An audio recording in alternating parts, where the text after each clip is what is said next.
Бүгінгі біздің түсірілімде ЕМА подкастының құрылтайшылары Жұмашбаев Рафаэль және Медетов Нұрсұлтан. Дворда скриппен жүру вообще ят көрінді маған. Көшеден үй жақтан тем более. Комплексовать ететін болдың. Тезір кетіп қалу керек вообще, көрсетпей керек вообще.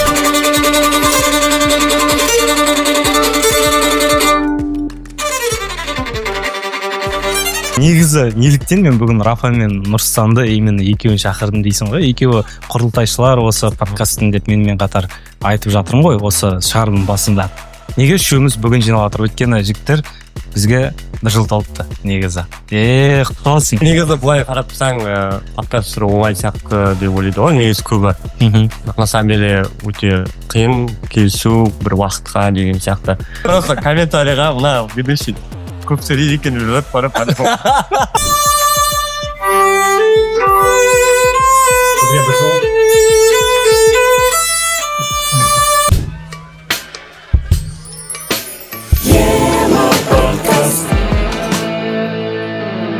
Не жаңалық жалпы? Тыныш. Қой бұрынғыша сол жұмыс күні түсіріп отырық дейсің ғой. Шүкір кеттік. Осыдан бір жыл бару керек сол. Не, ораза келтіріп мен конкретно қайда екен айтқандық ма? Қайда кеттік деп отырсың, түсіндіріп шеш. Білмеймін, бір жер жиналып шай ішіп шешпейміз да. Ташкентский малиновый. Мына жерде прикинь, рекламный интеграция болғанда өз жерде тығыз жүреді. Там кофе ғой пайде. Шок кофе. Андай кофейня кеттік деп. Шоқтаныр? Шок кофе. Шок кофені айтамыз да. Уже запись басталып кетті ғой. Хабардарсың ғой да. Дұрыс. Бір-екі-үш. Ал, запись басталды. Кішкене разогрев жасадық. Сол. Неден бастаймыз? Рафа? Ассалямуалейкум. Ассалямуалейкум. Ассалямуалейкум, құрметті оқырмандар, көрермендер. Бүгін біздің подкастқа қош келіпсіздер. Тұрып өзің істеші өзің жұмысыңды. Өз жұмысын жұмыс істегенде не жұмыс? Білмеймін, бір жұмыс істеп қатты өзім қабылдай алмаймын бұл нәрсені. Бұл больше андай не ғой. Танып отыр ғой. Вот конкретно мені деп айтпай ақ қойын, жалпы былай подкастты біліп отқандар бар. Мен танып отса білмеймін, көшеден кетіп жатқанда айтар еді ғой. Сен подкастер жігіт емессің бе деп. Ондай танымалдыққа әлі жете қойған жоқпыз. Бұйыртса болады.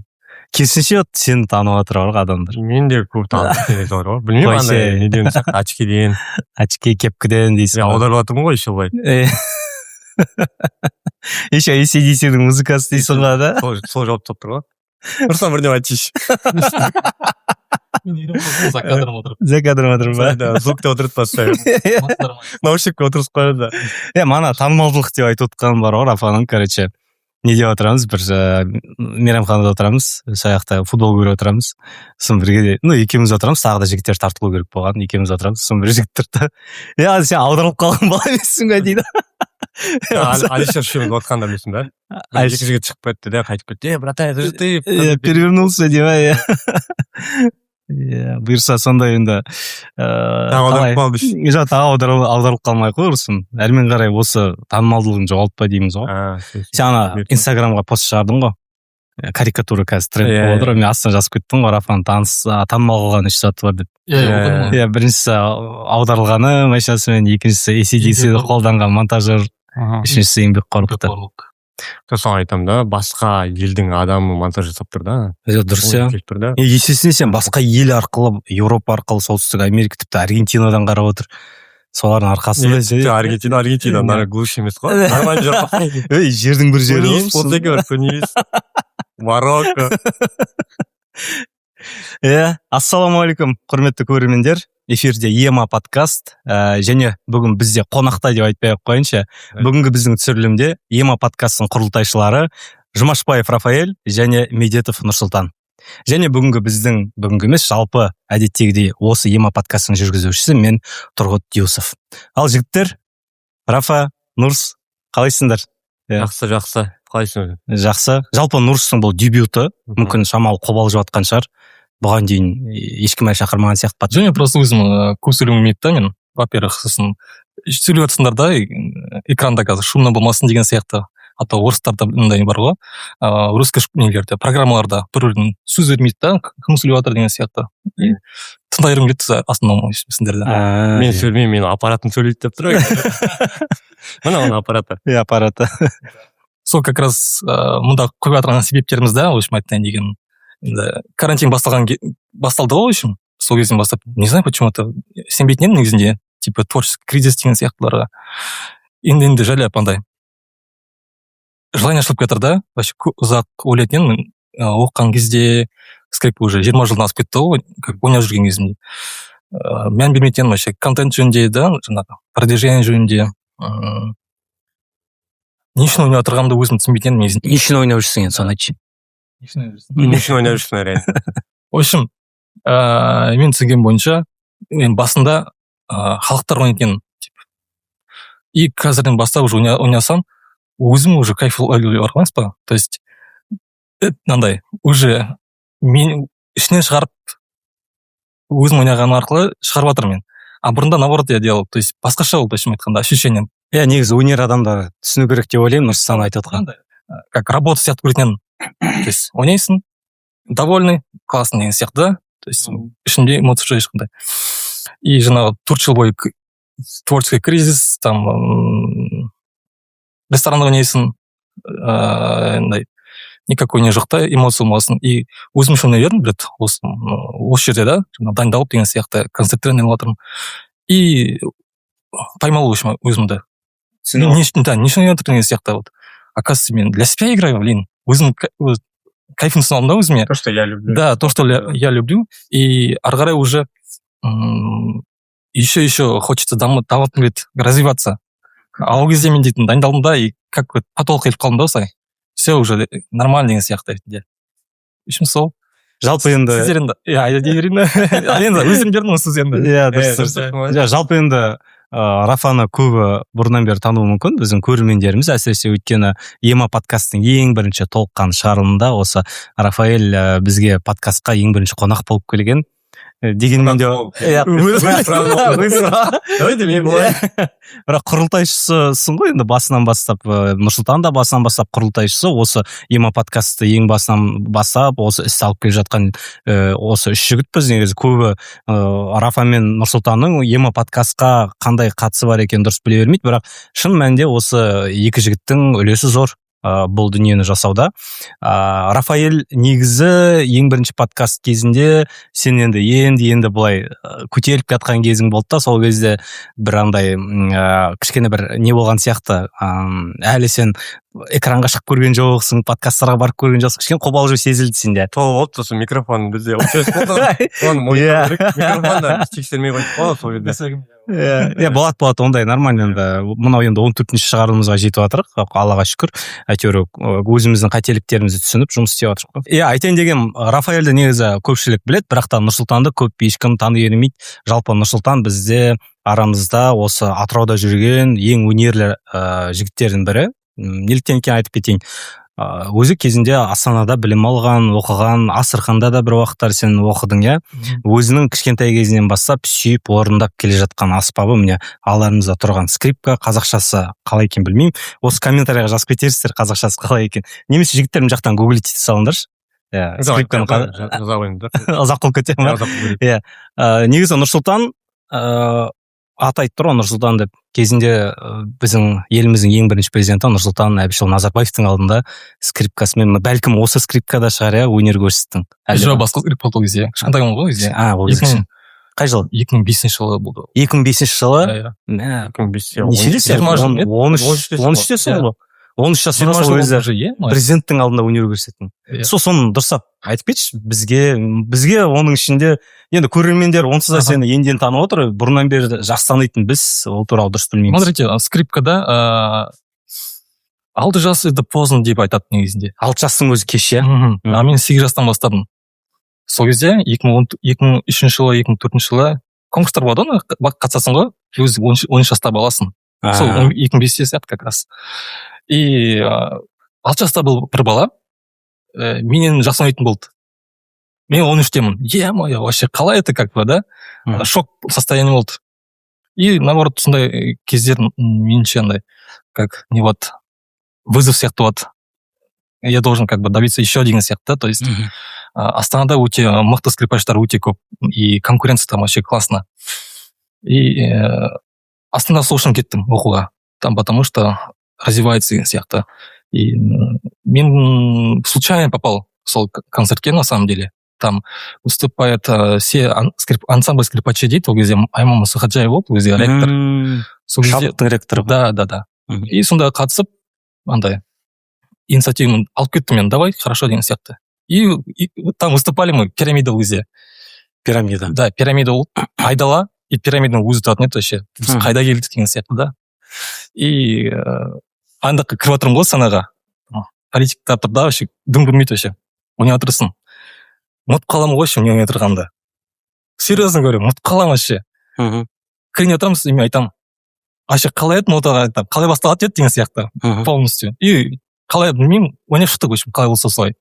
Нормально шықты. Сол. Күшті екен. Детальдарын күшті айтып шықтың ғой. Екінші бала қайда? Қазір. Танымал ма ол? Ана 6 жасар бала дедім. Мен қайдан білеймін? Соттан көрдім да просто. Соттан көріп тұрасың да? Былай, үлкен сахнаға неге шықпайды да? Нет, любой скрипач... Мағжан актер емес қой да? Нет, ол скрипач ол. Ол алтта болмаған шығар. Самый популярный сол ғой да? Ол виолончелист қой да? Именно сондай неде, аспапта да? Иә, аспапта сол, сосын кім ғой? Ратович па, Ратович, да?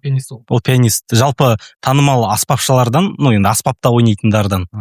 Ратович пен Бағжан актер сияқты бізде. Негізінде андай ғой, разный ракурста, то есть бір монетаның екі жағы бар деген сияқты ғой. Есть и лучшие играющийлар бар, да? Мықты ойнайтындар бар, но олар не популярный сияқты. Бізге қазір көп халықтар андай тиктоктан, инстаграмнан көретін болғасын, ойлайды, вау, классно играет несіне. А так, он тоже хорошо играет, и одан да жақсы ойнайтындар бар үшін. Қырғын музыканттар бар. 100, как минимум. Даже 1000 болмаса. Серьезно. Ода поддержка көп па или қалай? Сонда. Андай ғой? Закон маркетинга, да, можно сказать. Жаңа сен өзің қалай барасың, сол сияқты ашылып кетті бағын. И люди тоже вот так ашылып кетеді. Есть и скрипачи, которые тоже контент жүргізеді тикток арқылы. И он тоже жүргізеді. Но почему-то ол атып кетті, да? Сол сияқты. Бұйыртса, сол үшін енді ала бұйыртса осы жылы бастап жатырмыз сол жұмысты. Енді сізден көріп, на самом деле, вот, өзі айтып тұрсыңдар ғой, талмайды. Атырауда уже давно играю деген сияқты. И бұйыртса концерттерім болады деген сияқты, да? Келіңіздер. Жалпы мына түсірілім болып жатқан алаңымыз бізде виртуоза өнер мектебінің залы. Бұны акт-зал дейсің ба? Артспейс, иә. Виртуоза өнер мектебінің артспейсі.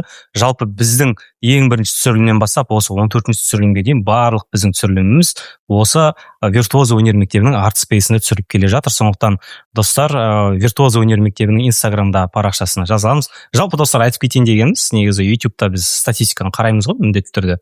Шамамен 75% біздің көрермендер біздің каналымызға жазылмай қарайды екен да біздің контентті.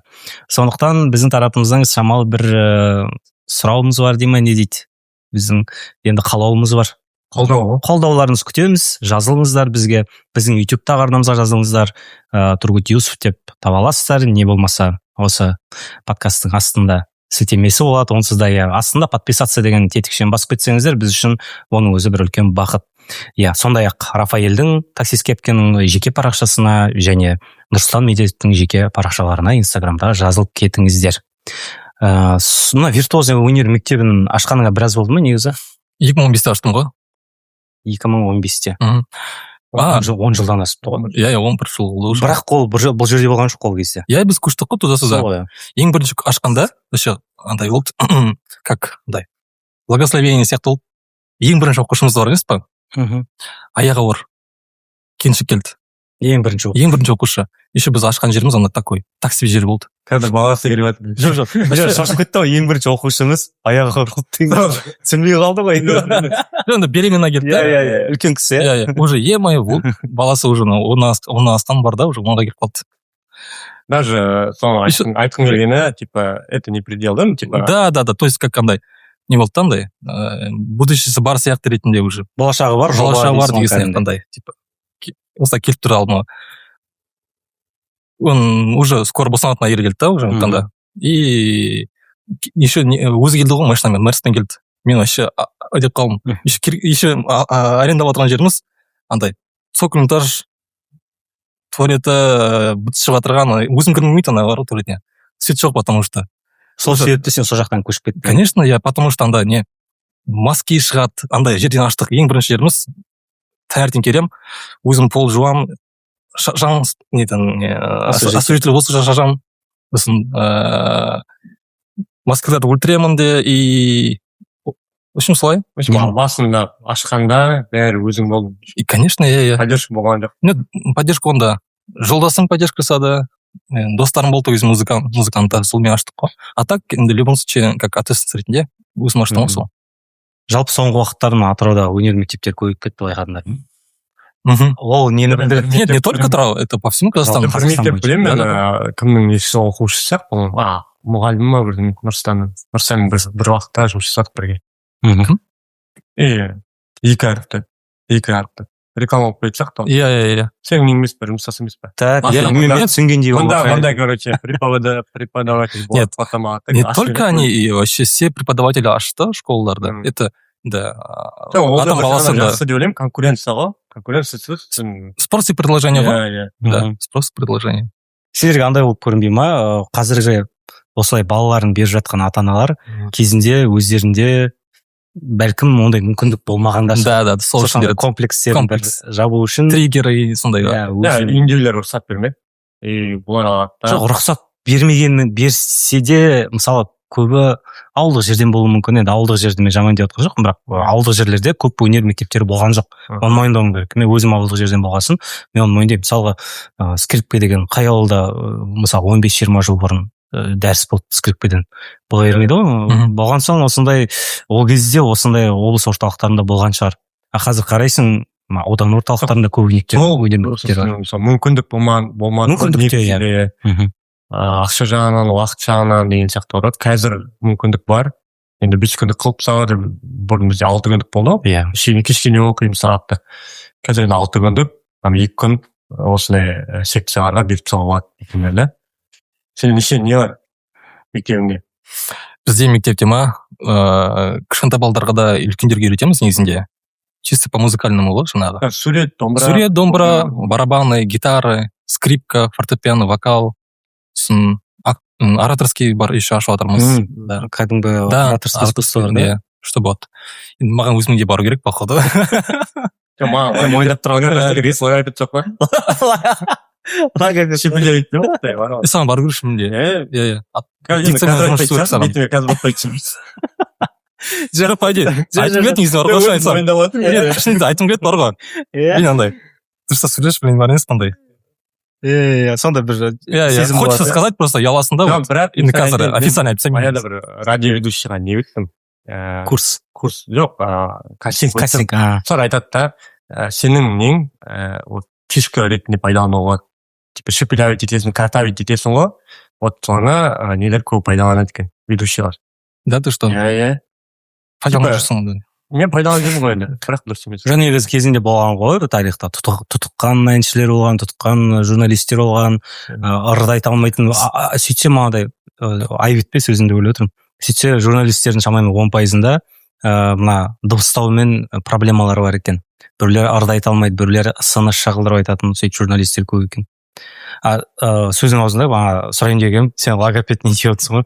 Қазір 32 жасында мысалы оны жөндеуге бола ма, негізі жөндеуге тұра ма? Негізі қиындау сияқты.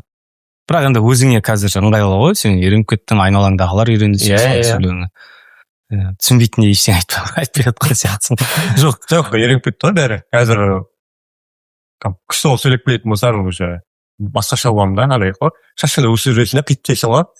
Түрің бір түрлі болып тұрады, басқаша болып тұрады, сол сияқты ғой. Или барайын ба Нұрсұлтан?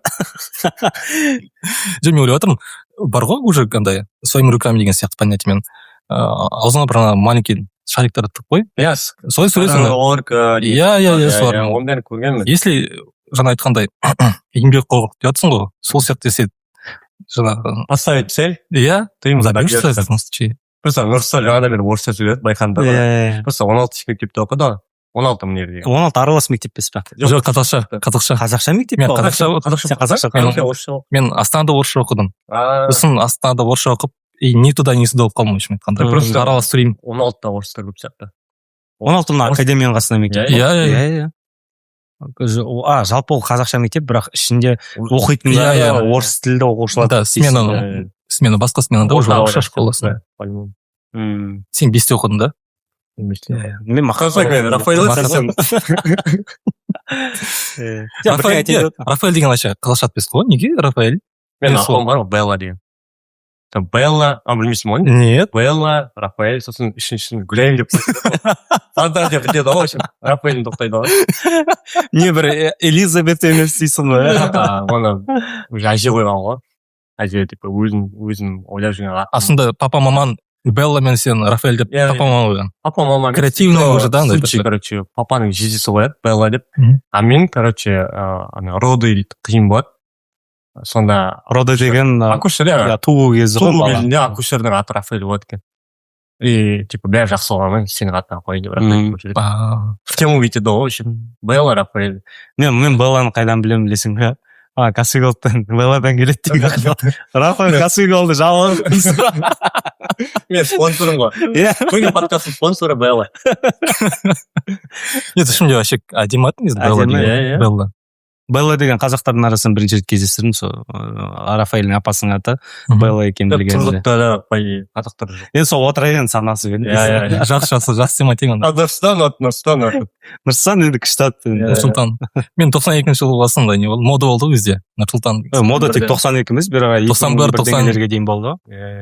Біздің мектептің өзінде білмеймін неше Нұрсұлтан болған. Фамилиясын айтасың ғой міндетті түрде. Қай Нұрсұлтан сәрсен.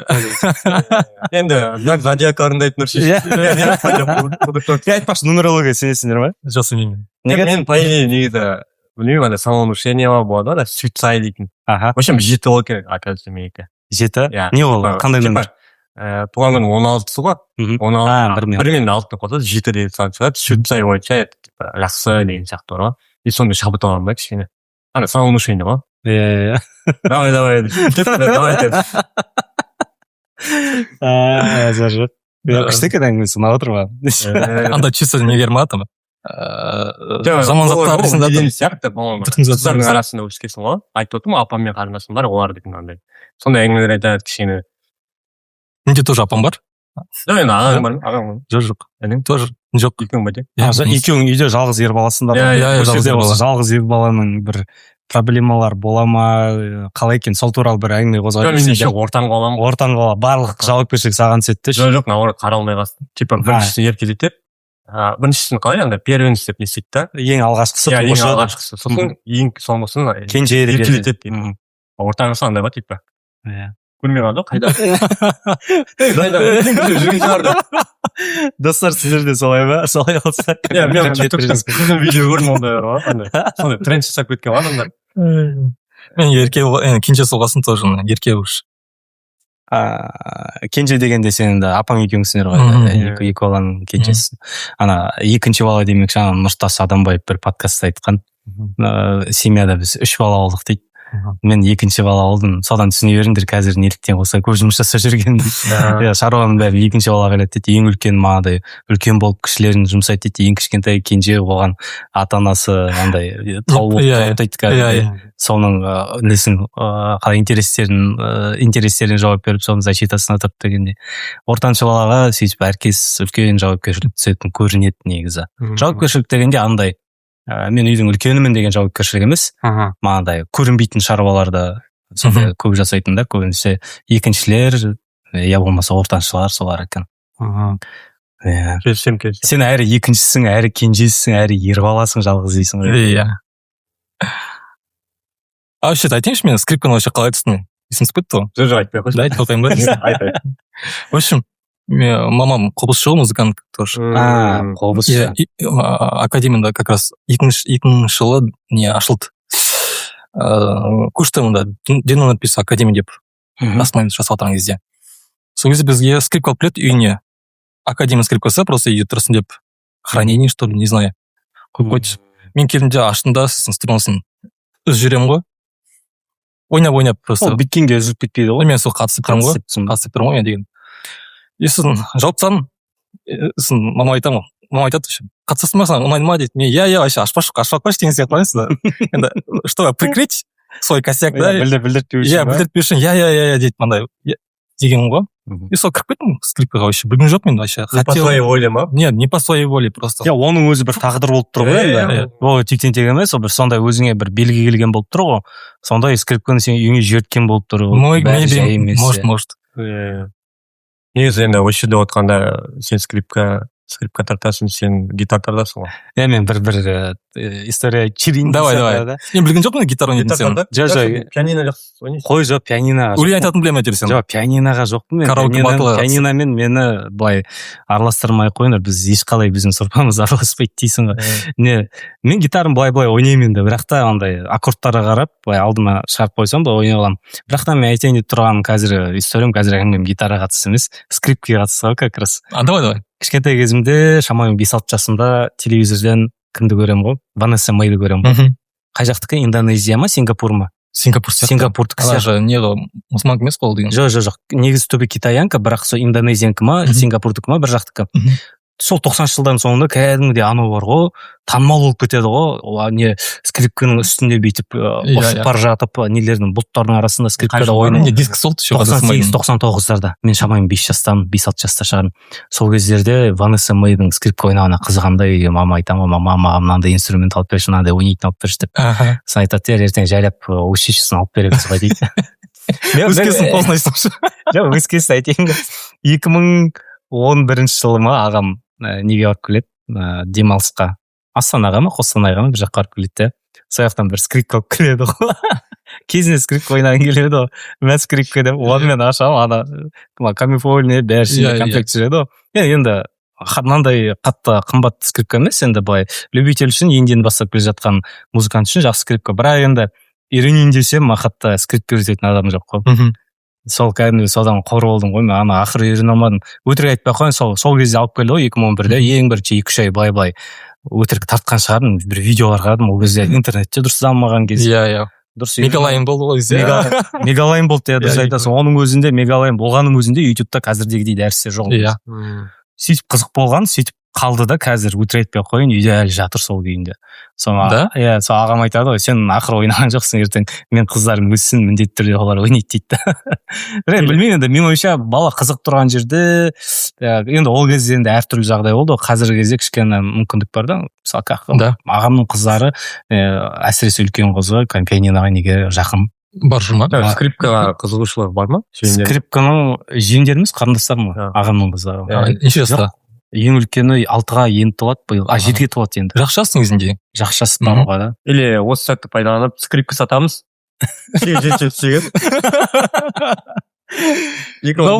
әлі ашылған жоқ әлі сонымен достарыма айтып едім мен ойымша андай ғой көп ешкімге айтпаймын ғой ұят көремін ғой скрипканы бәрі андай типа не андай девчачье это дело кринжово көрінеді ғой енді 10 бітіріп отқан баламын мұрт сақалым өсіп кәдімгідей үлкен жігіт сияқты енді өсіп келе жатқан жігіт маған скрипка келіп береді сосын енді достарым ешқайсысына айтпаймын ғой үндемейсің ғой скрипка туралы қазір де жақсы танитын адамдар қазір енді осы эфирден кейін білетін шығар сол скрипка туралы бір кезде дос балам атыраудан қаладан ауылға мақатқа келеді де мынадай қонып қалуға келеді сосын мынадай әңгіме айтып отырамыз шай ішіп алып әңгіме айтып сөйтіп айтамын ислам қазір мен саған бірдеңе көрсетсем бірақ сен ешкімге айтпа деймін ғой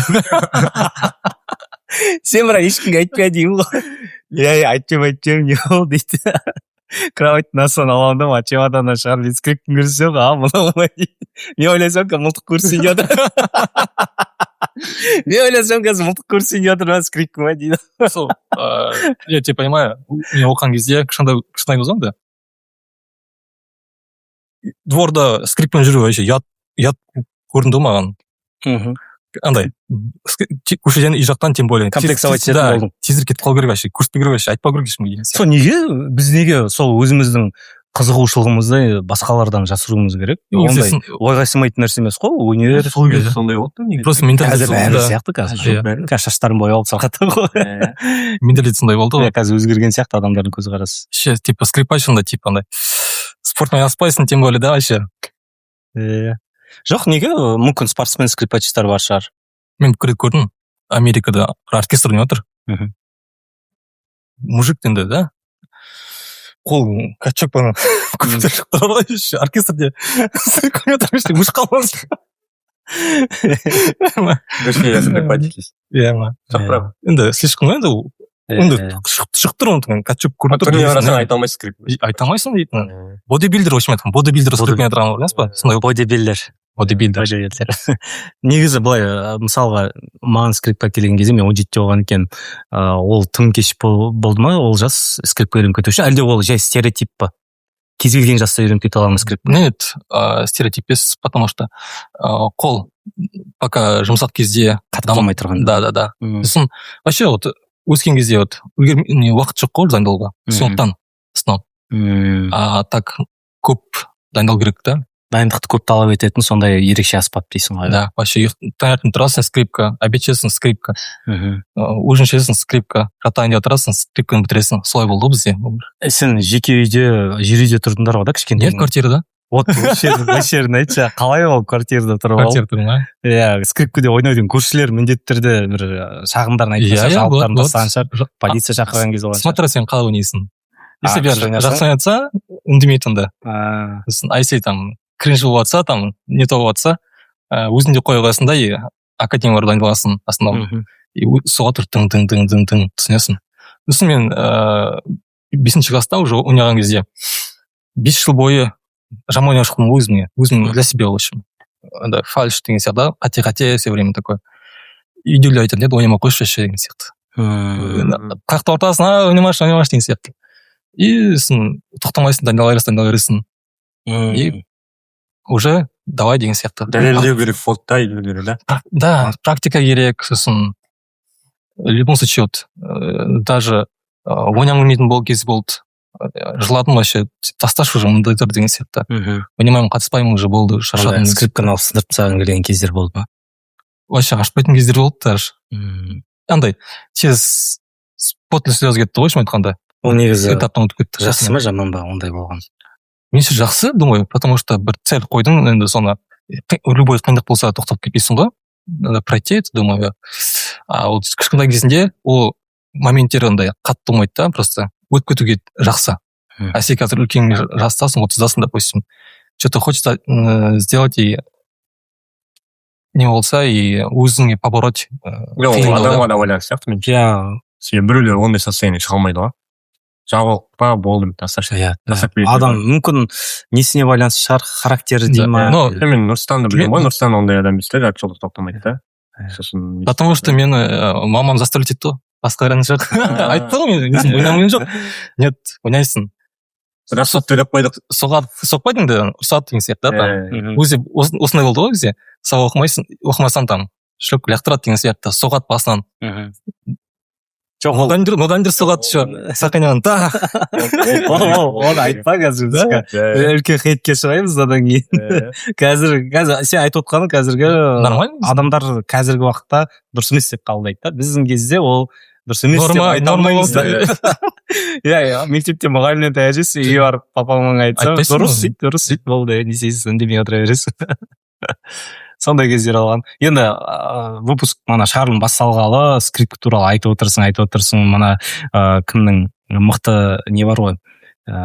Вивальди ма? Жоқ, Станиславский ма? Страдивари. Жоқ, Страдивари? Жоқ, российский режиссер, советский кезінде, Российский империя кезінде бір режиссер бар, атымды қалыптым. Ладно, окей, біліп отырсаңыздар комментарий жазарсыздар.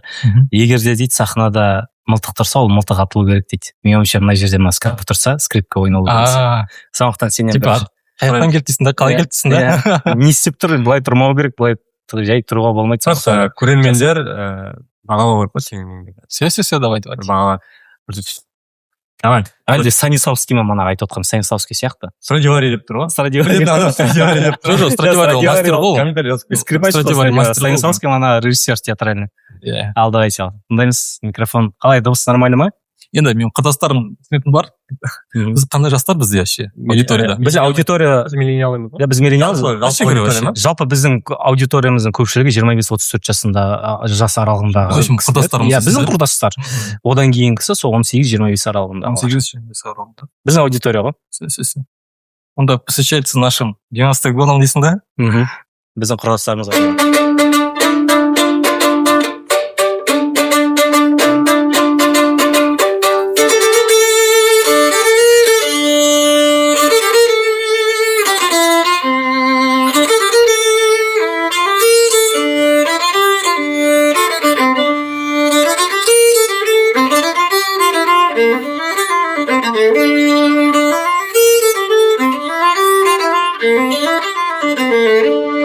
Так, давайте. И сосын жаңағы современный классикадан сыграем. Как раз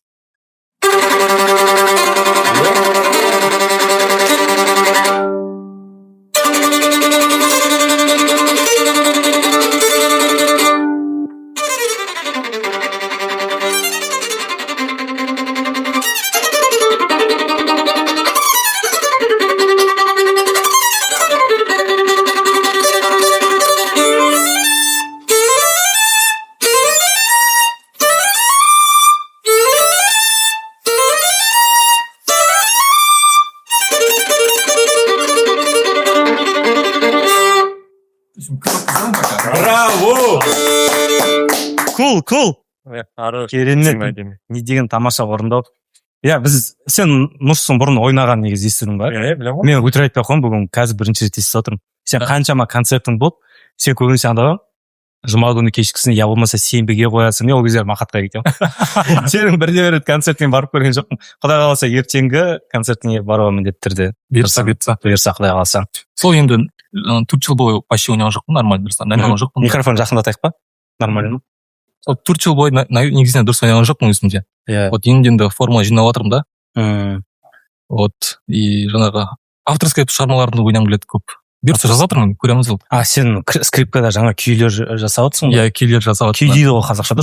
Композиция дейді ма? Композиция, иә. Жаңа композицияларды қазір шығарып жатсың. Сол сондай. Керемет. Не знаю, көреміз ғой бұйыртса. Айтайын деген сол.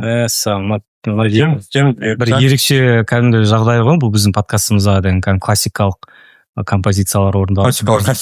Классикалық. Мен айтпақшы, негізі неліктен мен бүгін Рафа мен Нұрсанды именно екеуін шақырдым дейсің ғой. Екеуі құрылтайшылар осы подкасттың деп менімен қатар айтып жатырмын ғой, осы шығарылым басында. Неге үшеуміз бүгін жиналып жатыр? Өйткені жігіттер бізге 1 жыл толыпты негізі. Құттықталсын.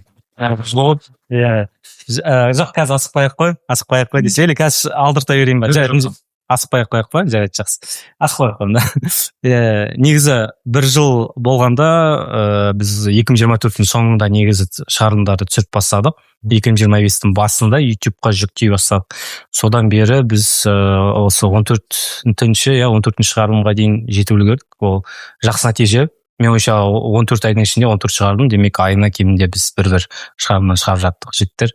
Бұл жерде сендердің де еңбектерің зор. Мен ойша енді әрмен қарай бұл шоу жалғасу керек деп ойлаймын. Show must go on. Шоу жалғасу керек. Бізде де андай шықпай қалған выпуста болып, кішкене сол жаңағыда микрофон подкачать ететін, неден звукачтар арылған. Сондай сәттер болды. Негізі былай қарап тұрсаң, подкаст түсіру оңай сияқты деп ойлайды ғой, негізі көбі. На самом деле өте қиын, нелермен, қонақтармен келісу бір уақытқа деген сияқты. Табу қиын, оны сөйлесу керек, оны біреулер отказ береді, оны ренжітесің біреулерді деген сияқты. Біреулер ақша береді, біреулерге береміз. В общем, рахмет.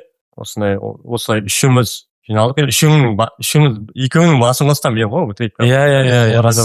Нұрсан баяннан білем, тұрғытта осы 2 жылда танысым. Ведущий самый жақсы. Шоумен. Қазір шоумен, қазір бәріне естіп. Басқа хейтерді көтере алмадым сен. Бірақ қандай жазып жатырмын. нашар подкаст деп жазғанда мен шошып кеттім ғой, уайымдап кеттім. Еще андай ғой, ана кім адамды инстаграмға қараймын, сөйтсе Оправдываешься, да, теперь за иә, сөйтсем ана Ерсұлтан деген жігіт бар ғой, недегі емада клинхабтағы ема деп пон ғой. Ерсұлтан бар ғой, кімнің желтоқсан сөйтсем ана комментарий тастаған жігітке сол подписан екен, сұраймын ана кім дейді, Оралдың жігіті ғой дейді. Че не болып қалды десе, нашар подкастқа комментарий тастап кетті десем, я тұрғыт қаласың, мына жақсы ғой ондай дейді. Осындай жақсы комментарийлер арқылы керісінше сенің видеоларың жақсы болсын, жаман болсын, жалпы комментарийлердің арқасында негізі видео рекке шығуына мүмкіндігі жоғары екен ықтималдығы. Соны айтамын ғой. Адамдар қарайды, адамдар сүйеді, біледі, бірақ подписка жасамайды да. Иә. Сол кішкене да бір қазақи деген басқа енді айтып отыр жаңағыда менің видеом басқа жаққа өтіп кетті да. Содан кейін барып Қазақстанға келді, бір жылдан кейін оралды. И сонда да подписка, жаңағы адамдардың хейті деген сияқты. Басқа елдің адамдар қолдайды да, бірақ именно қазақтар андай ғой. Комментарий жазу деген сияқты. ТикТокта да солай. ТикТокта басқа елдің адамдар жаза ма комментарий саған? Жазады, иә. Қарап отырсаң, қай елден? Енді мен бірақ мен бір боқтаған жерім бар. Сол бір жазып кеткен испанша, почему он говорит сахар деп жазып кеткен. Перевод дейтін базасы ғой. Азука дейтін, короче, сахар екен. Почему он кричит сахар дейді. Sugar деген примерно келіп тұр, азука. Азука ғой. Мен боласы дейтін да. А не ол азука деген? Иә, болды. Сикер. Испанша сикер. Ол не, короче, мана испанец Рафаның мана машинаның ішінде аударып жатыр. Да, аударып жатыр айтқан ба? Аударып жатқан бір балағат сөзін. Иә. Аударып болғаннан кейін айтқан балағат сөзін. Соны испанша ол сөз азука деген. Енді түсініксің ғой не деп айтқан? Иә. Айтып жүрсейсің ғой. Микрофонға естімей. Азука деген неге испан тілінде sugar дегенді, секер дегенді білдіреді екен. Сол ана испан жігіт әртсін аты жақсы. Жоқ, секер деп алды. Сен секер туралы неге айтып отыр дейді. Секер тоққаның орнына су қоясың, короче.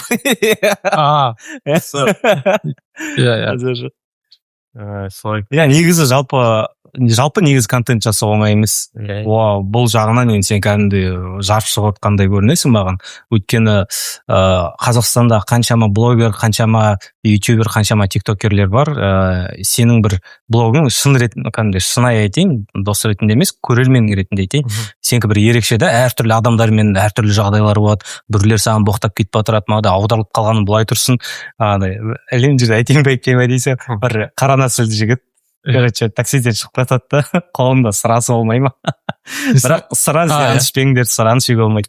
Сыраны алады да, ол бірақ алкогольсіз сыра болды, алкогольсіз сыраның бір несін пакетін тастап кетеді да, Рафаэльге. Соң астына бір комментарий жазып қойды да, брат, саған тикток түсірмей ақ қойшы, үйде жатып сыра ішші деп айтып отыр. Таксовать етпей ақ қойшы, одан да үйде отырып сыра ішші деп айтып отқан ғой. Шынымен де андай ерекше да, әр кезде әртүрлі. Оның үстіне сен жақын Алматыға барып келдің, сол туралы айтшы. Алматыға неге реклама барып келдім, таксопаркта. Өзі предлагать етті, жаңағыдай машина, тұратын жерлер. Сонымен естедім, Алматы өте жақсы, әдемі қала, бірақ пробка, жаңағыдай кептелістер көп екен. Сол жағынан машар. Мүмкіндік жасауға өте жақсы қала. Қандай мүмкіндіктер жасауға болады? Жаңағыдай контент жасауға, адамдар дейтін кішкене коллаборация деген нәрсеге көп жақсы қарайды адамдар ғой. Бізде енді мен жаңа бір коллаборация жасап жүрмін, бір таксист жігітпен Құлсарда Оразбекпен. Оразбек жаңалық. Көрдің ол видео. Таныңыз Оразбекті. Оразбек, салам алейкум. Блог деген ерекше сенде. Бір жаңалық бар айтпақшы сіздерге. Мен бұйыртса келесі айдан бастап Орал айтпадым. Оралға шақырып жатыр контентке. Бір таксопарк, пока енді айтпай қойын, менің Инстаграм, ТикТок желіме жазылыңыздар, көріп отырасыздар, алдағы уақытта бір-екі Оралда, сосын Ақтөбе, Астана, Алматы, солай қалаларда такси болып көргім келіп отыр. Асықпа, сонда өзің таңдап отырсың ба, сондай графикта, әлде саған солай ұсынып? Олар өздерінің сондай нелері бар екен. Таксопарктың именно офистары сондай қалаларда бар екен. Сонда өзіңнің еркіңмен алдымен Оралда бір-екі ай бола отырып, кейін Ақтөбеге, кейін басқа қалаға ауысып кеткің келеді, сөйтіп. Солай келісіп отыр. қалай адам жиналынады жаңағыдай таксопаркке адам тіркеп сосын басқа қалалар сөйтіп өз көлік ол өз көлігім емес аяқта жалпы өз көлігіммен келді ғой бірақ енді көлігімді тастап кетейін депті. что Алматыда сен такси паркқа барғанда қандай не болды да еще олардың несі идеясы, чтобы другие таксисты тоже жазылды да? И жазылды ма ше? жазылды адамдар именно инстаграмды кішкене оправдали, да? көбейту сосын жаңағы тіркелу жағынан негізі таксопаркта солай жұмыс жасайды. жоқ саған жазылды ғой ана таксопарктың страничкасына жазылды ма деген ғой адамдар. Иә жазылды иә Түсінікті. шамай жинап бердім оларға деп ойлаймын енді өзім. Солай жаңалық сондай жаңалық бар бірақ енді подкаст тоқтап қалмай бұйыртса. Мен ойлап отыр едім тоқтап қалады деп кәдімгі ойын. Сен кетіп жатырсың деп. Кім жүреді мен машинамен таксимен? Машина алып ғой. Сен не айтпақшы алдыңғы жылы нормально істедің ғой. Жақсы сонда айтып кетейік неге бар Европаны аралап келдің. Ол 2024-те ғой. Иә біраз бірдей уақытта ғой мен де сол кезде аудардым. Солай бұйырып тұр. Сосын 4 айдан кейін давай бір жоба ашайық дедік. Францияға барғанды ма? Иә, Париж. Неше елге бардың сен? Париж. 13 елде болдық қой. 13 елде болды 13 елде 13.500 шақырым. Біз ютубта болдық ол 13 елде. 13 елде ютубпен болдық деймін. ютубпен. ютубқа салған жоқсың? Мен ютубқа салған жоқпын, өйткені өтірік айтпай-ақ қояйын, ютубта монтажда отырып мен бір күні шаршап кеттім. Ана телефонмен отырасың ғой, көз ауырып несіп, мен жас емеспін ғой дейсің ғой. Көз ауырады қазір дейсің. Монтажда отырып Алишерге тиіші. Телефон беріп қойын ба бірақ. Зато ешкім звондамайды дейсің ғой. Сөйтіп мағадай неде кап-катта бастадым. Бір шамамен соңғы 25% алған кеземе шаршап кеттім. Бірақ әлі сақталып тұр. Бір күні қайтып оралып, салып, бәрін бір финализировать етіп, бір атала ютубқа салатын шығармын деп ойлаймын. Бірақ енді тиктокта, инстаграмда адамдар жазып, сөйтіп айтып жатты, жақсы комментарийларын тастап. Қызық екен деп. Қалай бардыңдар, қорықпадыңдар ма, қандай қалалар ұнады, үлкен кісілерге қиын болған жоқ па деп. Үлкен кісілер дегенде шын мәнінде ата-анама көп рахметімді айтамын. 13.500 шақырым бойы ойбай белім, ойбай басым деп, қан қысымым көтеріліп кетті деп ешқандай маған шағым білдірген жоқ. Машинаң жақсы болды сен? Машинам да жақсы болды. Шүкір. Негізінде самый не опасный машина негізінде ғой сол, то есть передвижение транспорта машина ғой негізінде. Авария көп болады деген сияқты. Машина нормально болып келдіңдер, получается. Шүкір. Асықпай, спокойно, да. Негізі кейбір адамдарда айтқан, одан да неге ұшақпен барып келмеді. Мен айтқым келеді да былай. Жарайды, ұшақпен атыраудан ұшамыз, Кутаисидан пересадка жасаймыз, Стамбул арқылы аржағынан Парижден бір шығамыз. Ал екі ортадағы ландшафтты, пейзажды, кім қарайды дейсің? Ана жағажайды, қара теңізге суға түсуді, оның бәрі болмайды ғой онда. Парижге одан да арзанға шығып келетін едік қой. Жай тек Парижге барып келейік десек. Бірақ бізге сондай бір сапар керек болды да.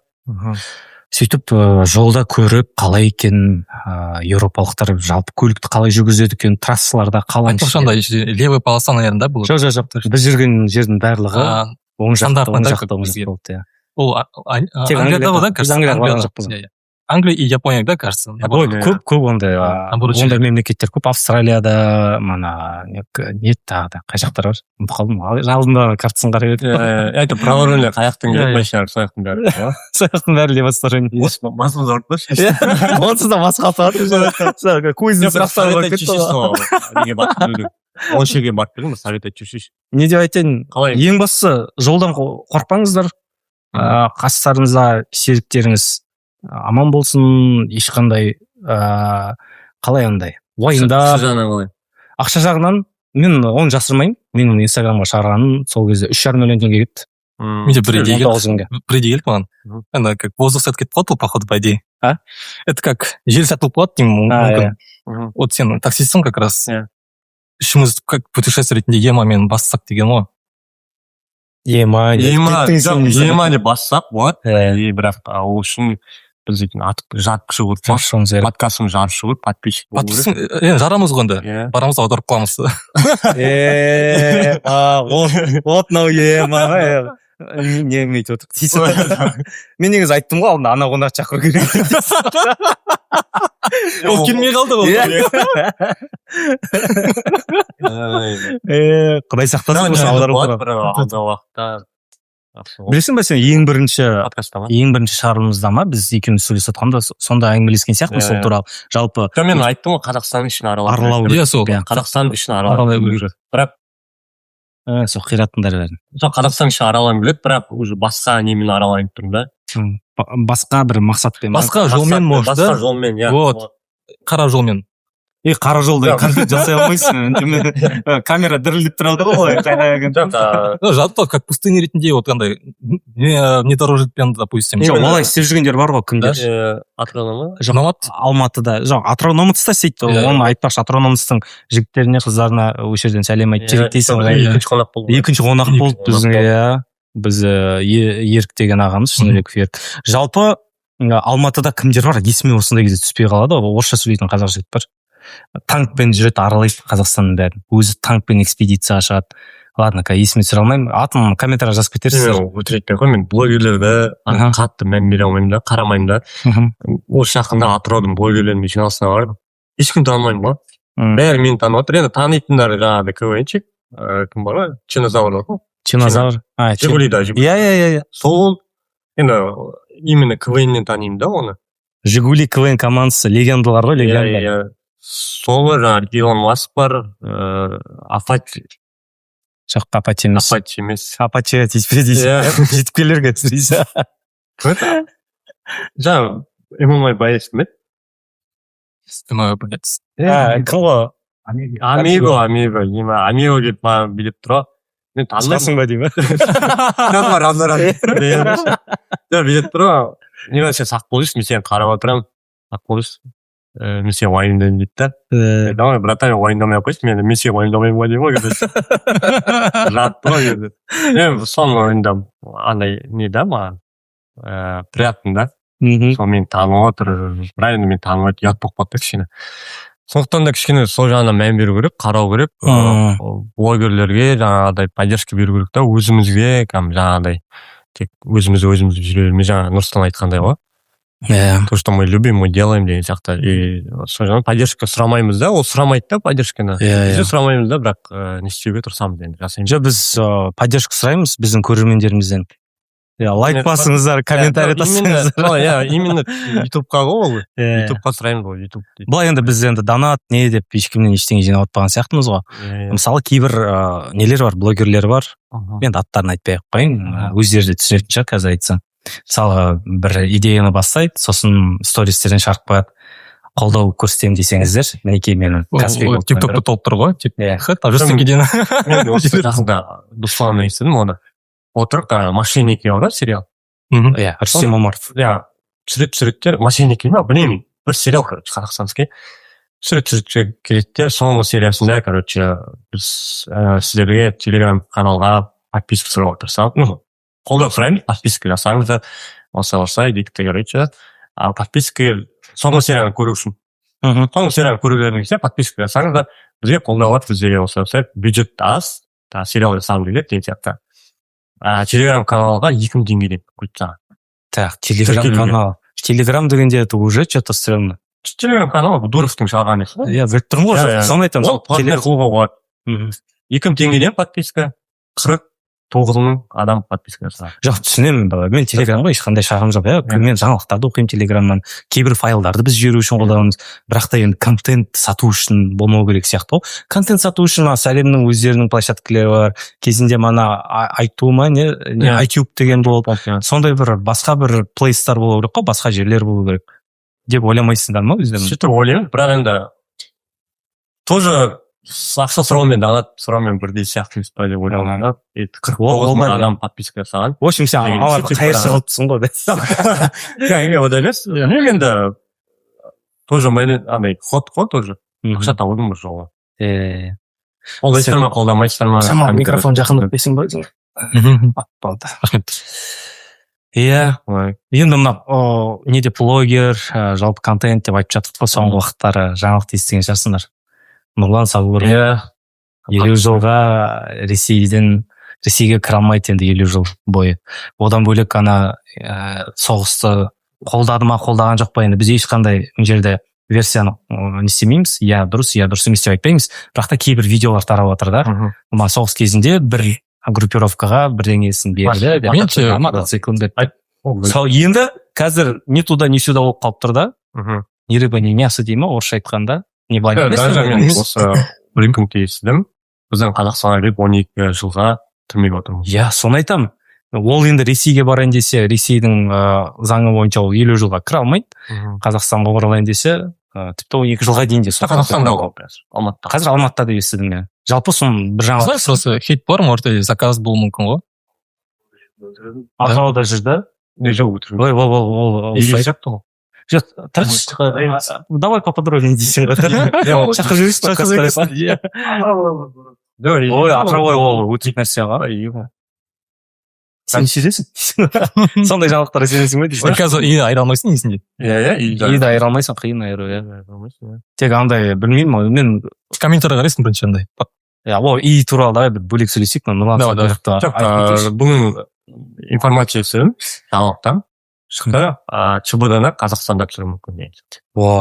Мынау енді жақсы идея. Идея ретінде жақсы, бірақ енді ана 12 жыл сотталудың тақырыбы жабылса, неге сол идеяны осы жақта жүзеге асырамызға? Менің ойымша оны сотталмайды. Жалпы негізі ЧБД-ның Қазақстанда түсірілгеніне сен өз ойың қалай? Жақсы қарайсың ба? Жақсы қарайсың. Бір пайдасын әкеле ме? Бізге пайда. Медиаға жақсы ғой негізінде. Туризм жағынан олар келеді. Жаңағыдай Қазақстанды тағы да нестейді көрсетеді. ютубқа шығады, ютубтен неше просмотрлар болады. Оларда 6-7 миллион просмотр жинап тұратын сияқты, тұрақты түрде. 30 миллион жинаған видео бар. Енді орташа алғанда, басында сәп. Кімдер шыған, кімдер дуйт келген кездер мүмкін 30 миллиондай жинаған шығар. Өздерің қарайсыңдар ма, ЧБД? Қараймын. Но последнее время қарамаймын қазір, не знаю, почему. Последнее время негізі кішкене көпке адамға тиісу жаңағыдан бар ғой. Бұрын шутка болды ғой. Қазір чисто адам болмайсың ойнайды да. Чувствосын ойнайды. Слишком қатты болып кетті, походу, қатты болып кетті. Мен ойша кішкене жігіттер андай өздерінің кім екенін түсіне алғасын, кішкене өздері бірдеңе қалай? Өздеріне сондай позволить етіп бастап отқан сияқты орысша айтқанда. Бізде Нұрлан Сабыровқа негізі әңгіме жоқ.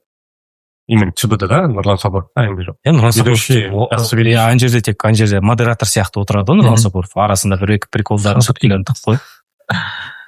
Мен не айтасың Нұрсан сен? Мен айтамын, қош келдің Нұрлан. Қазақстанға қош келдің. Біздің подкастымызды көріп жатсаң. Не, ішінде иә? Жоқ, ол қазақша түсіне ма? Орысша айтып жіберсейші? Айтшы. Нұрсұлтан емес. Нурали. Нурлан Сабуров, мы приглашаем тебя на наш подкаст. Если ты будешь проездом в Атырау, то добро пожаловать к нам. Копьон! Давай. Негізі, бір жағы жақсы негізінде, как бы, Нұрлан. Қазақстан келгеніне именно. А то, кстати, русский, орыстар кішіне ғой, грубилар да, все равно қарап сам. Нұрлан Сабуров Россияда көтерілді. Жоқ, білем ғой. Оны мойындау керек, иә. Ганвес Россияда көтерілді. What the fuck, bro?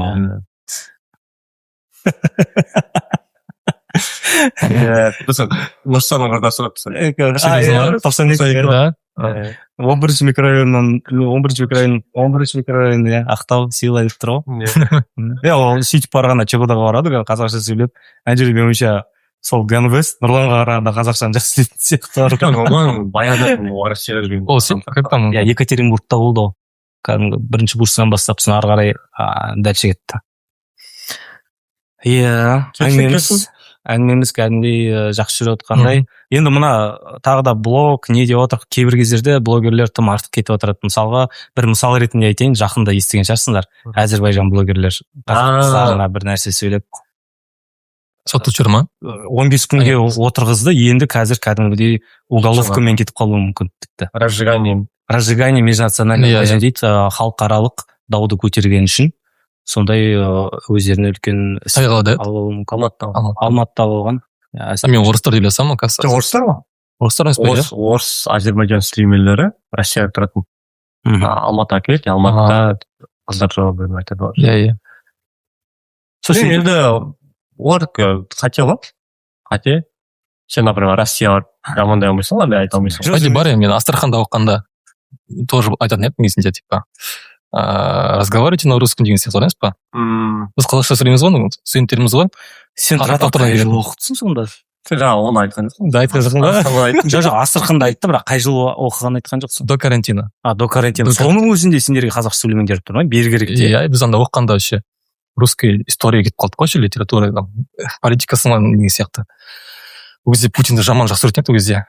Қазір білмеймін енді, но Қазір жақсы көрмейді дейсің. Қазір бүкіл әлем жақсы көрмейді Путинді дейсің. Неге мен Путин жақсы көремін? Ұнатпайды ба? ТикТокқа кетіп қалыпты, нарезка айтпа ұрсын. Ұнатпайды. Сосын квартира дегенде тоже ерте кетті, жазатын едім. Только славян е-мое деген сияқты. Астраханның өзінде солай. Иә, да. Москва, Питерді айтпай-ақ. Иә. Типа қазақша сөйлемеңдер, орысша сөйлеңдер. Жоқ, енді түсінемін, кеңес одағы кезінде болсын, тіпті 90 жылдары кезі болсын, тіпті Мәскеудің өзінде болсын, айтқанның өзінде де ол қате да. Сендер беру керек те. Біз студентпіз ол кезде. Иә, қазір енді Қазақстан тәуелсіз мемлекет, сендер тәуелсіз мемлекеттен шетелдік студент болып барған жігіттерсіңдер. Неге сендер өздерінің ана тілдерінде, оның үстіне шетелдік азамат ретінде өз тілдерінде сөйлесе алмайсыңдар? Иә, енді ресейліктер Қазақстанға келсе, біз оларға орысша сөйлемеңдер деп айта алмаймыз ғой. Біз не то что оларға біз Қазақстанның ішінде қазақтарға орысша сөйлемеңдер деп айта алмаймыз, былай тұрғанда. Мне кажется, ол неден сияқты, адамның несіне байланысты ғой. Как сказать, Мышление. Жоқ. Тәрбиесіне байланысты. Да, тәрбие сол, чисто. Воспитание. Да, я думаю, нельзя, типа, по национальности разделять, да? То есть, олардың өздері ғой, просто. Жоқ, шынымен достар, біз бұл жерде енді жақсы орыстар бар да. Иә, сол айтайын деген, біз жалпы ресейліктерді болсын, иә, орыс ұлтының өкілдерін болсын, бұл жерде біз жамандап отқан ештеңеміз жоқ. Бірақ та сондай кейстер орын алып тұрады, оны мойындау керек. Міне Нұрсұлтанның да кейсі сондай Астраханға жалып айтып отыр дейсің. Шағымдар. Айтпақшы, мен Астраханға өттім, білмеймін, маған қатты ұнаған жоқ. Иә, Еділ өзені кәдімгідей кең. Еділ? Жайық те? Волга. Волга, Еділ ғой қазір. Еділ ма? Мен жоқпын. Еділ ғой, кезінде Еділ деп атады ғой ата-бабаларымыз. Қазір де Қазақстанның география кітаптарында Еділ деп атайды, Волга деймін.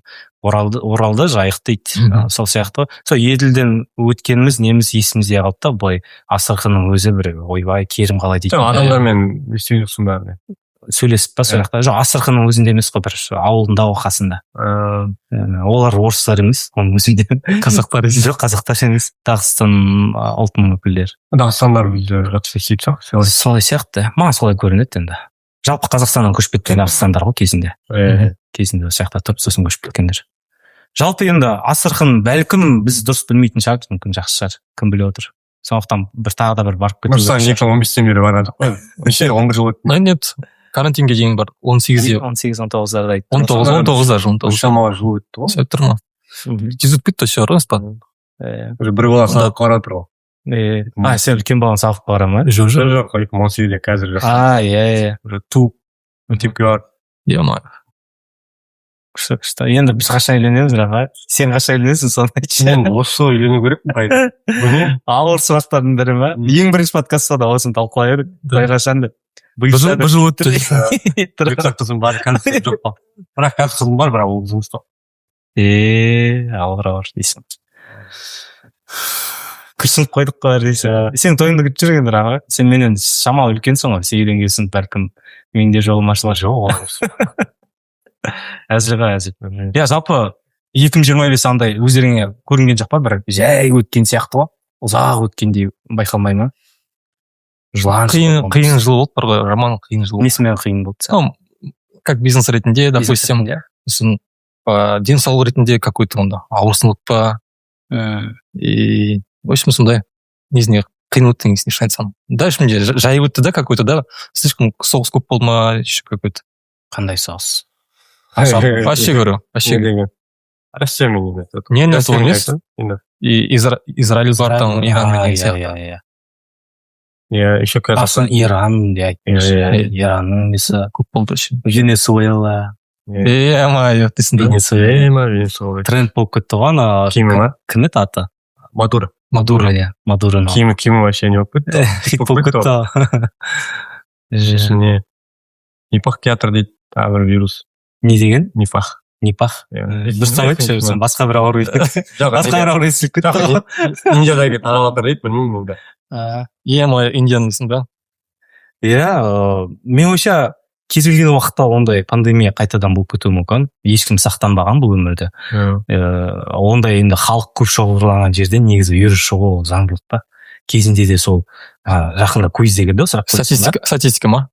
Сабынның арқасында көп аурулардың несін Дәрі-дәрмектің. Иә, дәрі-дәрмекке қарағанда сабынның әсері кәдімгідей пайдасы көптеген екен Шығыс Азия елдеріне. Шынымен де негізі көп нәрсе тазалықтан басталады. Біз енді жалпы қазақтар бұрыннан бері енді таза халықпыз ғой, былай айтқанда. Мен басқа халық таза емес деп айтқанда емес, жалпы өзіміз туралы айтатын болсақ, біз тазамыз. Бірақ енді кейбір ұлттар бар. Енді солай өмір сүргендіктен сондай вирустар шығып жатады дейсің. Иә. Сен үшін Нұрс 2025-те есте қалатындай қандай оқиға болды, қандай оқиға орын алды? Білмеймін. Женім үйленді. Күшті жаңалықты. Енді маған ғады. Сен неге барып келдің ғой? Астанаға барып келдің сол үшін. Иә, Астанаға. Семья сояқта, мияқта жұмыс жасап отырмын. Иә, семьясы. Иә. Сол үшін семья Астанада, да? Или содан ба, семья алыс болғасын ба, бос жүргесін болар. Творческий уже не болып жатыр да, мен как шабуыз келіп жатыр, жұмыстан оға дейін. Ауыр өтті дедің ғой, сағынғаннан шығар. Может, сағынғандан болар. Негізі Астанаға барғым келіп мен деген. Сояққа, енді ұнап қалды ма Астана негізінде. Енді 2005-тен бастап сояққа часто барам ғой енді. Оқумен, сабақпен, жұмыспен, семьямен деген сияқты. Маған Астана больше ұнайды, чем Алматыдан көрі. Алматы қарамда, ауыранда жүрем Алматы, не знаю почему. Таулы жер болғасын ба, давление болғасын ба, келемін, екінші күні уже больницаға жатам уже, ауырма жатам. Самолетке сөйтсің ғой, сразу басың ауырады ғой. Сразу басың бір екі күн кейін кетеді ғой. Сендер негізі таулы жерге қатты үйренбегенсің ғой. Просто сен таулы жерде мақата тау бар.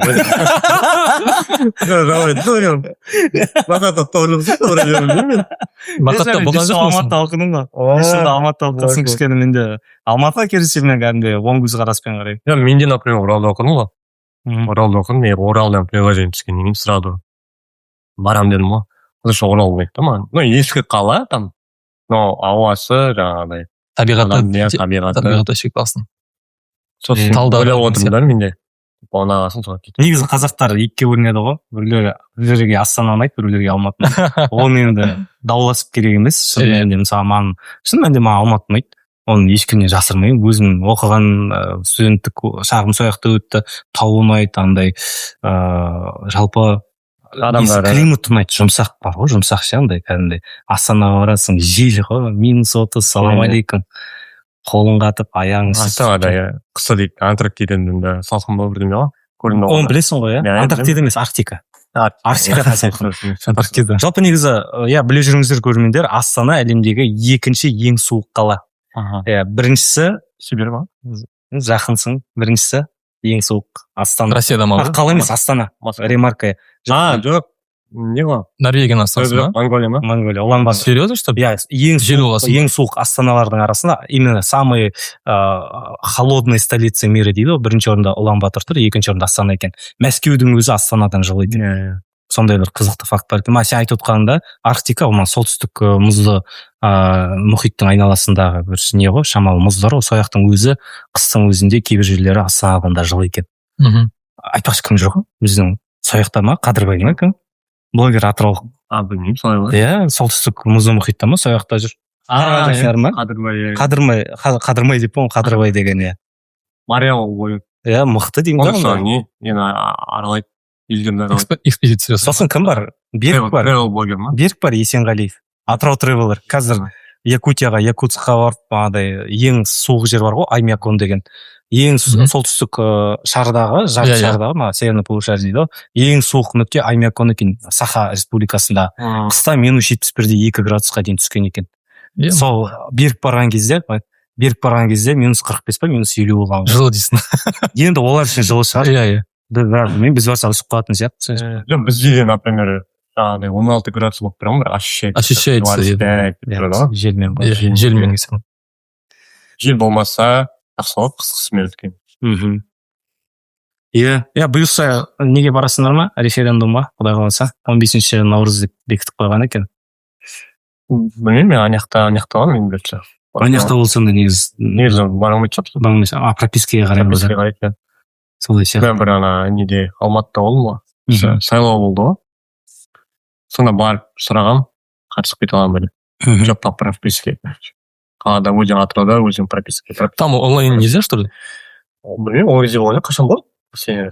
Нет, сен тұрған жылда референдум. Жоқ, онлайн емес. Бізде онлайн ешқашан дауыс беру болмаған сияқты. Бәрі кәдімгідей дауыс беру учаскесіне барып, сайлау учаскесіне барып, кәдімгідей өзің бюллетень тастап сөйтіп кетесің. Өмір бармаған сияқты сайлауға.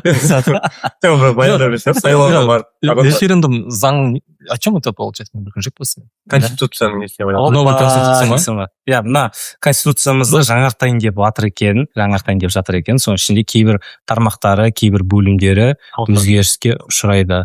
Бірақ та білмеймін, қазір соңғы конституциямыз, құдай қаласа жаңарайын деп отқан конституциямыз, бәлкім білмеймін енді, бірлерге ұнар, бірлерге ұнамас. Бірақ та жалпы депутаттардың, министрлердің, министр емес, депутаттардың сөздеріне сенсек, керісінше халыққа кәдімгідей жақсы әсерін тигізеді деп жатыр. Білмеймін енді. Бірлер келіседі, бірлер келіспейді. Мен келісемін. Мен жақта келісіп жатыр екен. Енді біз келісеміз не? Сіздер келісесіздер ма, келіспейсіздер ма, комментарийға сондай жазып кетіңіздер. Иә, шын дегенде ең маңыздысы сол біз үшін дегенде жалпы мен өзім үшін жауап берейін. Мен үшін маңыздысы қазақ тілінің статусы да. Осы тілге байланысты қаншама дау болып отыр республикамызда. Алматы, Шымбұлақты алдында бір орыс келіншек. Да, на двух столах не усидится жаңа тілмен. Сондай бар, иә. Бір екі кемені ұстаған суға батады дей ма? Екі кеменің басын ұстаған суға батады дейді. Шынында ол негізі мойындау керек. Екі тіл деп біз екі тілді қатар алып жүре алмаймыз. Мен өзім позициям сондай. Иә, кейбір мемлекеттер бар, Швейцария сияқты 4 тілде, бірақ Швейцарияның 4 тіл. Канада, допустим, да. Канадада 2 тіл. Бірақ ол қандай жағдайда? Ол әрбір регионға байланысты. Швейцария ол конфедерация. Швейцарияның Франция жақ бөлігінде мемлекеттік тіл көбінесе французша. Германия жақ бөлігінде көбінесе немісше. Малайзия еще, кажется, 2 тілге. Иә, Малайзияда Қытаймен малай тілі ма сондай. Енді олда да региональный нәрселер. Бірақ та 2 тіл қатар жүреді. Официально имеешь в виду, да? Иә. 2 тіл қатар жүреді деген білмеймін. Ол енді конституцияның тіпті 95 жыл конституцияның өзінде де мемлекеттік тіл қазақ тілі деген да. Орыс тілі ресми статусқа ие деп па, я болмаса тең қолданылады деп жазылған. Бірақ та тең дегеннің өзінің астары көп та. Тең деген қатар дегенмен бірдей сияқты. Иә, білмеймін енді. Мен егерде кәдімгідей осы мәселе шешілсе, менің бір жан тынышталатындай көрінеді да. Өйткені шын мәнінде біздің де осы жасап жатқан дүниеміз көбінесе сол қазақ тілді контент қой, осы Атырауда жүрген бір тек Атырау емес, бізді басқа облыстарда қарайды, оны мен статистикадан білем. Көріп жатқасын, меніңше жігіттер біз кәдімгідей қазақ тілінде жақсы, орысша айтқанда годный контент дейді ғой, пайдалы бір контент жүргізіп жатыр. Бәріміз де енді осы жерде ана тіліміз үшін кәдімгідей жанымыз салып жүрген адамдармыз. Өзге тілдің бәрін білді. Өзге тілдің бәрін біл, өз тіліңді құрметті. Сол осы Абайдың айтқан сөзінің тек бірінші жартысын ұстанып алғандар бар да, өзге тілдің бәрін біл деп алғандар. Өз тіліңді құрметте дегенді көп андай пысқырмайтындар бар дейсің. Ладно, тілдің тақырыбы ол деген ұзаққа созылады. Мен көп сөйлеп кеткен сияқтымын, білмеймін бар ғой. Рафа Нұрстан? Я мне тыңдағым келеді да, вот көп сөйлемейтін кезде. Давайте. Жоқ, креста кеттік қой. Пабга. Киберспорт, мы любим киберспорт. Пабга контролирует. Бірақ қазір самый бюджетный нәрсе сол да. Ақша көп бөлінеді. Бізде малой деппін ғой, емі базар жоқ. Молодой деген. Малой деп блогерді айтып жүргенсің ғой Ақтауда. Ол да орыс қой. Қазақша сөйлейді. Неге сен оны кемсінесің дейсің? Сол молодой деген блогер осы жақында мейджорларда кәдімгі жүрді. Білмеймін, соңғы мейджорда финалда ұтылып қалған сияқты. Бірақ та жалпы былай жаңалықтарды қарап тұрам. Сен өзің нұрсың ойнайсың ғой айтпақшы. Я скиллдан қараймын, негізінде вообще тема базар жоқ. Реакцияларын вообще қараймын. Шүмет ойнаймын. Просто за компания бар аламын. Мүк басында отып басын. Атсайды басынан. Қалай атсайды білмейсің. Через сен атып тастайды еще андай. Өздерінің бір сөздері бар ғой. Я деп отырады. Вообще бірақ кезінде сол скикнуться кезінде ақша келеді деген деп ойламайсың ғой, андай бюджет андай болады, миллиондап. 2005-те Астанада ойнайтын бірдемеде жарыс болған. болып кетті ғой. Жоқ, бұл алда уақытта Бола ма? болады. Тағы бар ма? 2025-те болды, тағы да болатын сияқты. Тағы бар ма? Ол бірақ мейджор ма ол? То же самое. То же самое.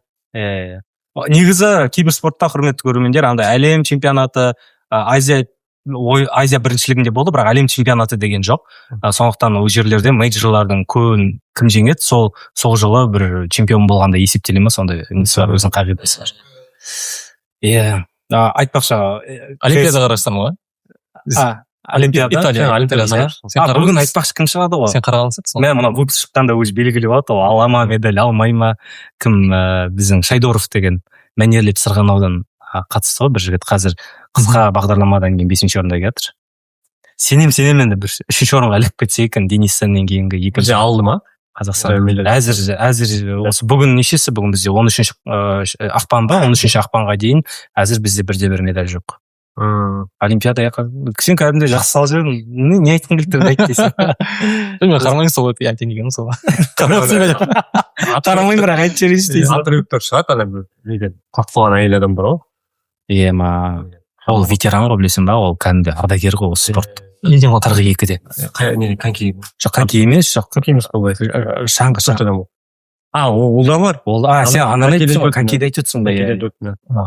Жалпы негізі байқасаңдар қысқы спорт түрлері жазғы спорт түрлеріне қарағанда біршама кәдімгідей өте қауіпті. Таудан түседі, конькидің өзі сырғанақ жері ғой, бір тайып кетсе аяқ бітті, қадаласың ары қарай. Адамдар бір-біріне қадалса, оның үстіне ол қатты үлкен травма болуға мүмкіндік жоғары. Солай жігіттер, кәдімгідей жақсы әңгіме айтып отырмын мына жерде. Тағы қандай тақырып талқыланбай қалды, Рафа? Тағы да айтарың бар ма? Жоқ, айтарым жоқ. Тосын бір жылда. Кәдімгідей біраз шаруа істегендей көрінді. Давайте енді қысқадан нұсқа, сенің ең үздік шығармаң деп болды.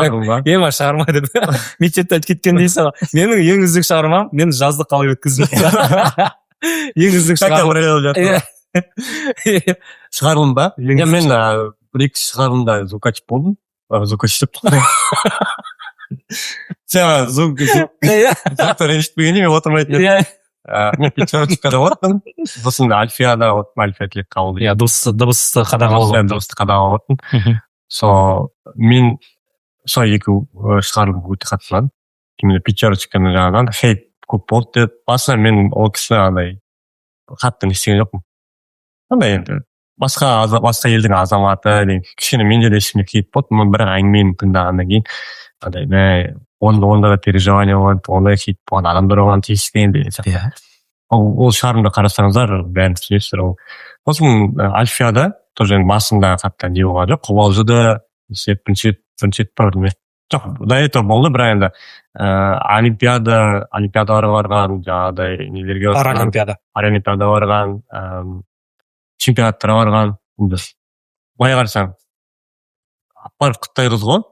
Бірақ енді андай сила воли дейді ғой, былай күшімен сила волиді бәрін істегенде Альфия өте молодец қыз, жарайсың Альфия. Айтпақшы, біздің шығарылымнан кейін, шамамен 2-3 айдан кейін ба, Альфия білесіңдер ма, кім болды? Әлем чемпионы болды ғой. Парадзюдодан командалық есепте әлем чемпионы болды. Альфия, молодец. Чисто қыздар емесін. Жақсы, бәрі де жақсы ғой. Болды енді бірде енді. Мен выпускым ғой, самый. Топовый. Қараңдар қайтып, сосын да выпускын қараңдар. Нұрс, сен ойынша, сен қараған шығармын. Иә, мен қарағандарын. Маған жігіттер дейсің. Мына жер не сеніміз?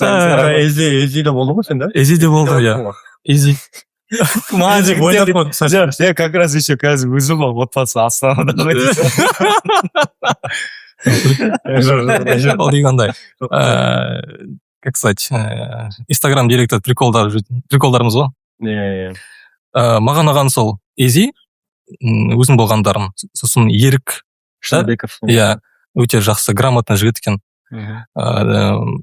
Сосын Тимур, да, кажется.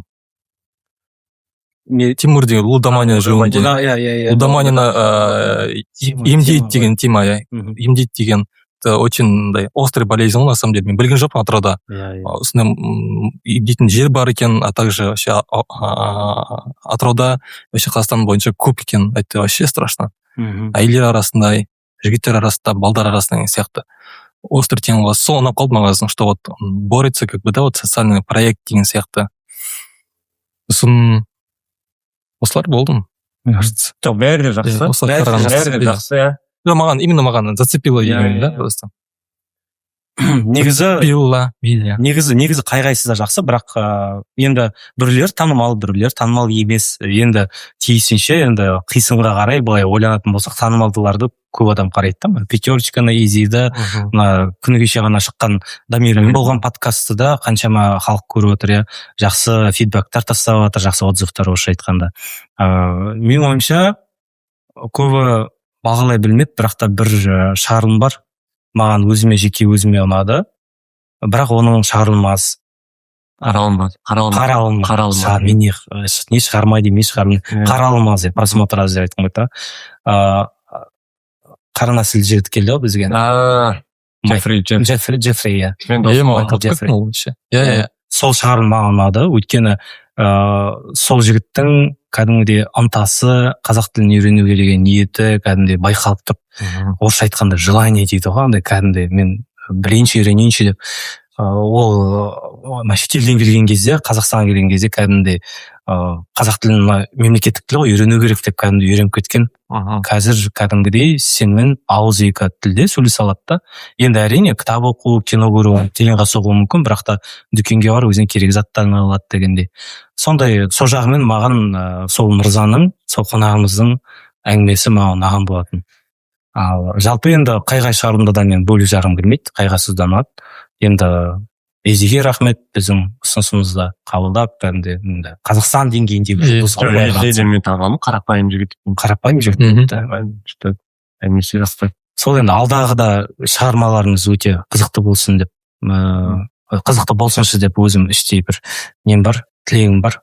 Біз осымен тек тоқтап қалмайық, әлде көп шығарылымдар болсын, және бүгінгі біздің хронометражымызды ақырындап та жарият толып келе жатқан сияқты. Енді мен бір нәрсе айтайыншы, бір шығарым бар, мен қатты ұялатын. Қатты ұялған аффекция түрінің әйел адам келді. Мариям ханым. Мариям ханым. Сол жаңа подкаст етіп қалдық. Күн жаңа неше болды? 30 ба? 35 градуста болған шығар. Шілденің 20-лары ғой, ойлап. Қандер жасамай қалды ғой. Қандер жасамай. Мен маған жасында кім болған жасында. Қоса алмаймын, саған соғамыз қандер. Білмеймін, қосып қараңдар ана бет сөйт дедім. Айтайсың. Керейтін кетті, біздің әйелдер неше талпы адам келді ғой. Өзінің айдолокер бар, өзінің пиар менеджері бар. Өзі онсыз да не ғой, сол бизнестің иесі ғой, ана жұба үйкі. Біздің ажақта кім арыс бар, Әлішер бар, сен барсың, мен барым. Тағы да біреулер жүр, білмеймін. Соны ұялып болды, бірақ енді жақсы не болды, подкаст болды, орысша тілде болды. Тұрғыт орысша сөйледі, тұрғыттың орысшасына талғаласақ. Жоқ, мен негізі өтірік айтпай қойын, ол шығарылымдағы менің орысша сөйлегенім өзіме қатты ұнаған жоқ. Жақсы. Білмеймін, андай сөздерімді дұрыс жинақтай алмадым ба. Айтпақшы, сол күні мен түске дейін ауылдан шаруа істедім, ауылда біз мал бар, қоран тазалайсың, шаң-шаң болып суға түсіп кішкен қаладан вещинап келген кезім, жазда енді білмеймін не екен шаруа істеп жүрмін, бірақ андай тамақ көп жегесін ба, кәдімгі жазда бір салмақ қоса алғаным бар, байқап қызықты болған сондай. Сосын айтпақшы, кіммен подкаст интересно болды? Адиль, кажется, да? Адиль ма? Да, кім? Боянатын ба? Ади, тоже интересно болды айтпақшы. Қызықты болды. Грамотный жігіт. Негізі қай-қайсысы? Сол не деген подкасттан кейін тұрғыт боянуды үйренді. Мен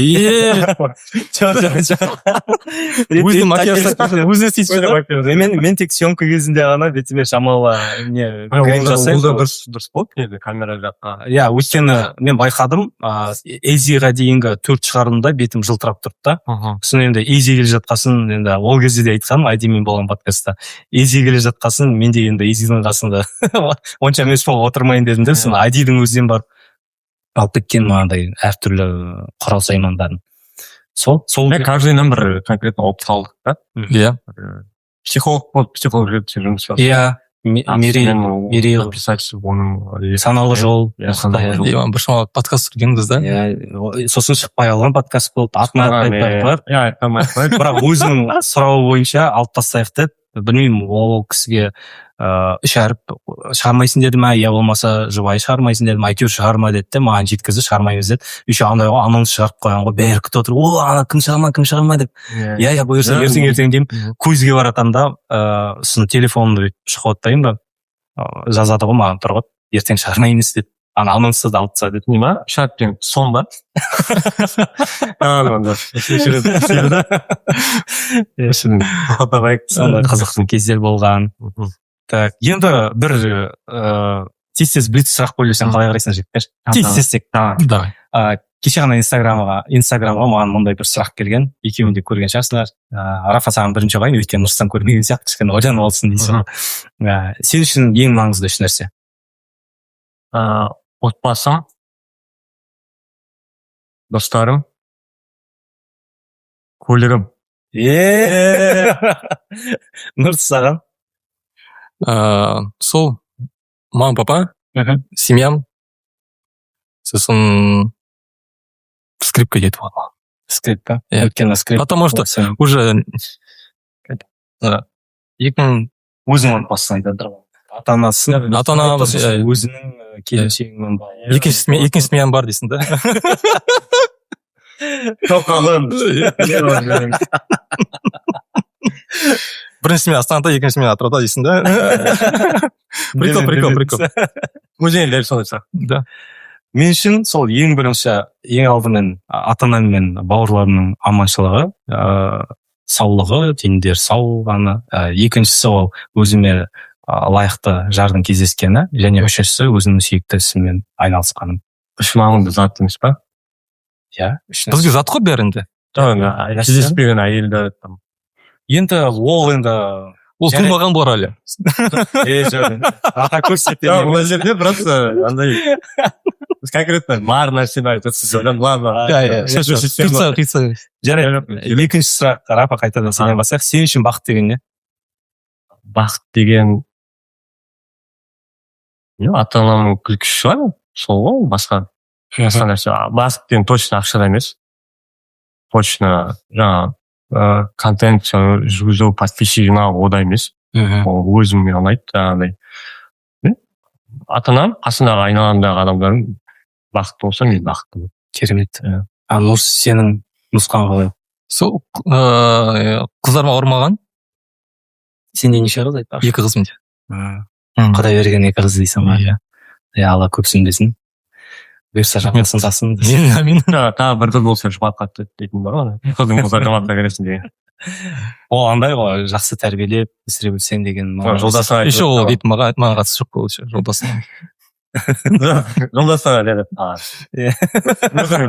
Жеткізерсің. Мен сәлемін. Жарайды, ендеше үшінші сұрақ. Өміріңде Рафа саған жасалған сен өзің айтпайсың да. Мен үшін бақыт деген, сен айтқандай ол точно ақшада емес. Бақыт деген ол денің саулығы в какой-то мере өзіңнің бір осы өміріңдегі миссияңды таба білуде сияқты.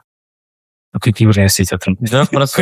Просто комментарийға мына ведущий көп сөйлейді екен ойлап барып біліп сұрақ тек жауап бере емес па? Жарайды. Сендер менен сұхбат алып кеткен деген ба? Мына жерде не жоқ қой, ведущий жоқ қой. Мына жерде подкаст. Бүгінгі шырағым кәдімгідей действительно подкаст болды. Өйткені мен көп сөйлеп отырмын дейсің. Үшінші сұрақ. Өміріңде саған жасалған ең күшті сыйлық қандай сыйлық, Рафа?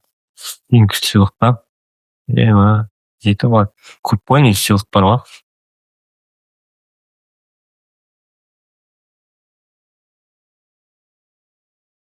Давай жіберейікші, ойланайыншы, менде көп сыйлық.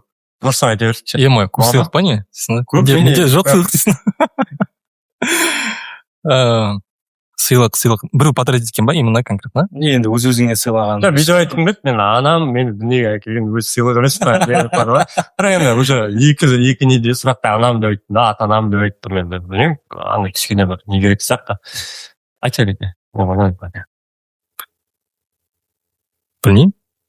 Именно подарок, что ли, бұл? Иә, кәдімгі сыйлық. Давай мен айтайын. Аха. Мен айттым ғой ең бірінші выпускта маған кепка сыйлады. Қарындасым кепка сыйлады. Содан басталды. Ол сыйламаған адам, может, мен сіз кепка болмас едім да. Может, басқа білмей. Именно қарындасымның берген сыйлығы сол қалай еді. Ең маңызды сыйлықтардың бірі деп. Ол сенен сұраған жоқ па, саған? Саған керек па, керек Керек емес пе? айтты. Мен үйде жатыр, болса алайыншы. Мен айтты, мынандай кепка алып қойдым. Кеше саған есеп жақтыр. Көрсет Алматыда қонаққа бардым, Алматыда тұрып, статьямды айттым. Сонда кейдімде Атырауға келгенде, соны бастап жүргенде, не қалай аталады деген сияқты жүргенде уже кепка басында болды. Тәптесі кепка, просто. Сол бастап кеттім. Ең маңызды сыйлық кепка. Мен кішкентай кезден көп бардым. Сары ұры болды деген сияқты, боткен болды үшін. Как называется она? Бір дейтін. Гепатит болды үшін. Гепатит. Иә, көп бардым үшін, да. Почти шыққан жоқпын, как. Кішкентай кезімде. Сол кезде апам 14 патентті қандай. Утешительно ғой, больница, почти жарты өмірім больницада болды мен. Сосын 14 алып келгенде, өте қуанатын, сол 10 машина болды кішкентай. Енді ауырасың, укол салды, андай есім бар. Бүркен осындай шприц уколды, ішіме салды сәт. Е-май вообще. Запомнил сон, емес па? Больницада жүргенде сол 10-ның арқасында. Иә. Бәрін ұмытасың ғой, шын айтқанда. Так. Болды ондай. Сол. Маған жасалған ең керемет сыйлық. Иә, саған қандай? Маған жасалған ең керемет сыйлық, ол қымбат сыйлық болған жоқ, өтірік айтпай қоймын, бірақ та кәдімгі есімде, өмір бақи есімде қалатын бір сыйлық болды. 8-ші класс бітірген кезде, енді мектеп аяқталып жатқан кезде мен бір керек кітапқа бірдеңе іздеп дүкенге барам. Ол кезде мамамен негізі басқа зат алуға барамын. Сосын андай канцелярский товар сатылатын бір дүкен бар, Мақатта кішкентай, қазір жоқ сияқты, сол кезде болды. Барамыз, бір нәрсені сұраймын. Сосын ол жоқ болды да. Сосын не үшін керек саған деп мен айттым да, жазда каникулда осындай керекті өзіме информация алып бір дайындалуға дедім, бірдеңе дедім. Сол кезде ол нәрсе жоқ, бірақ та мен саған мына нәрсені просто тегін беріп жіберейін деп бір блокнот беріп. Өйткені қазіргі заманда балалар былай тұрсын, қыздар да сабақты оқуды қойған кезі ғой. Сол сыйлық кәдімгі андай оқушымын ғой, кәдімгі мені жігерлендіріп жіберді, 8 бітіріп алған баламын ғой. Кітап алуға бардым сен? Негізі басқа нәрсе алуға бардым. Ол нәрсе болған жоқ. Канцелярскийға. Ол нәрсе болған жоқ та, бірақ сол сатушы апай, ол енді Мақаттың кісі, білмеймін, қазір Мақатта тұра ма, тұрмай ма. Сол кісі маған бір кішігірім бір блокнот беріп, балуыма саған деді. Өйткені маған менің атымнан бір қолдау ретінде көрді ғой, кәдімгідей. Рахат. Есім білмейді екен. Мақаттың кісі, есім білмейді екен. Ұзақ жылдар бойы сол канцелярский товар сатып жүрген кісі болған. Сол осындай жақсы нотада енді өзімізден ең керемет бір дайындап келген бір затымыз бар еді. Так, ортаға әкеле бар. Ал сен бірден ойнап жүр енді. Я вот июль. Ты ма бір ойнап жүрсеш. Стоп.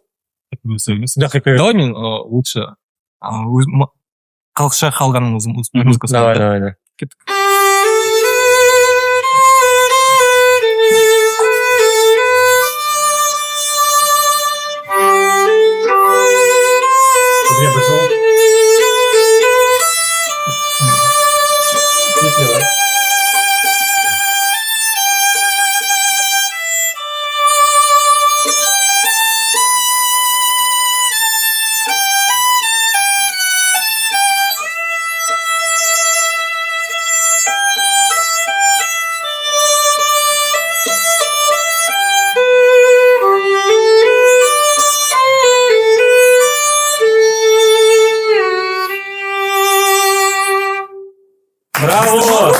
Бізге, құрметті достар, ема подкастқа бізге бір жыл деген мінекей камераға көріне ма, көрінбей ма, бізге бір жыл деген осындай арнайы торт жасаған болатынбыз. Көрінбей ма? Міне осы тортты қазір осы жерде отқан Рафаэль досымыз бар, Нұрсұлтан Мүдетов және мен ема подкастың құрылтайшыларының атынан осы жерде жатқан жігіттерге бәріміз қазір осы жерде тортты бөліп жейміз және ерекше құрмет, ерекше алғыс білдіріп кеткеніміз келеді. Жалпы осы подкаст басталғалы біздің ауыспай тұрақты келіп жүрген видеограф досымыз бар, Әлішер деген. Әлішер, рахмет! Бірге бастаған еще, да? Иә, бірге бастаған және Әлішерге енді 15 шағырым, енді шықпай алған шағырымды осығанда 15 шағырым шықты осы уақытта дейін. Әлішерге бір дайындап келген бір сыйлығымыз бар еді. Әлішер, Келші Әлішерге Стивен Кингтің өлі аймақ деген қазақша айтқан. Ой, ұзын сөйтіп. Осы, Әлішерге Стивен Кингтің өлі аймақ деген осындай үздік шығарылымдардың бірін сыйға тартамыз. Әлішер, рахмет саған көп осы уақытқа дейін кәдімгі бізді қолдап жүргеніңе. Және сондай-ақ осы подкаст басталған кезде Өлі аймақпен дей ма? Знаменитый. Танымал франшиза, бірақ орысшасын есіме түсіре алмай тұрмын. Сонымен аударылмай. Мертвая зона ма? Мертвая зона ма? Получается. Как раз біздің көрермендеріміз қазір комментке жазып кетеді. Осы Әлішер деген жігіт осы уақытқа дейін камераға мүлде түскен жоқ, бірақ камераның ар жағында бізді бәрімізді осы қонақтарымызды өзінің проектісі бар, контенттері бар. Тоже отметим. Да, блогер, өзі блогер. Өзінде айтпақшы керемет Асан Мәжит сияқты тағы да кім жұлдыздар бар еді? Дастанов Оразбеков, өте көптеген қазақ осы эстрадасында жүрген, қазақтың медиа саласында жүрген жұлдыздары кәдімгідей түсірген мықты, ол керемет. Молодец. Сосын подкаст басталғалы бізге подкаст басталғанда соңында ема подкаст деген жингл бар, соны жасаған Дәурен деген мырзаға өзіміздің алғысымызды білдіреміз. Ол Астанада. Осы виртуозының кезінде мұғалім болды, осындай, бас жағында бізде звукта отырды, сосын бір келіспей қалған кездеріміз болды, бірақ Дәуренге өзіміздің алғысымызды білдіреміз. Красавчик. Рахмет саған. Күшті жингл жасап берді. Одан бөлек Ренат деген бауырымыз бар, біздің мұқабамыз жасап тұрады, орысша айтқанда обложкамызды. Мистер дизайнер деген инстаграмға жазып кетіңіздер, сол парақшаға. Және Бекнұр деген мобилограф дос боламыздар, мына жақта енді ғана біздің жобаға қосып отыр. Сондай-ақ Арыс деген Әлішердің көмекшісі бар.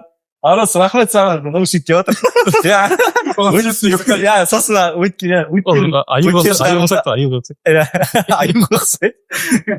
өткен шығарылымда Дамирмен бірге болған шығарылымда ұйықтап отқан сол Арыс дейсің. Сондай-ақ бұл жерде бізде қазір қонақтарымыз арасында Руслан деген біздің дос боламыз отыр. Бәлкім алдағы уақытта осы біздің жобамызда болатын шығар. Және осы уақытқа дейін барлық біздің шығарылымымыз біздің өзіміздің сүйікті виртуоза өнер мектебінде түсіріліп келе жатты. Сол виртуоза өнер мектебіне көп рахмет. Соның ішінде Нұрсұлтан мырзаға да көп рахмет. Және Рафа, кел қайтып ортаға. Рахмет көп. Сол Рафа, енді осымен бүгінгі біздің шығарылымымызды тәмамдайық. Рахмет сіздерге жігіттер, көп осындай жақсы керемет дүние жасап отырмыз. Әрмен қарай өзіміздің ісіміз жалғасын тапсын. Сол құрметті біздің көрермендер, сіздерге де рахмет осы уақытқа дейін бізді үзбей қарап жүргендеріңізге. Мүмкін кейбірлеріңіз енді ғана біздің контентті өздерің үшін ашатқан шығарсыздар, жаңалық ретінде. Әрмен қарай біздің контентті қараудан жалықпаңыздар. Біздің алдағы уақыттағы жаңа қонақтарымыз да сіздер үшін қызықты болады деген сенімдеміз. Сіздермен бірге болған ема подкаст және менің есімім Тұрғыт Юсов. Келесі шығарылымдарда көріскенше. Рахмет жігіттер! Браво!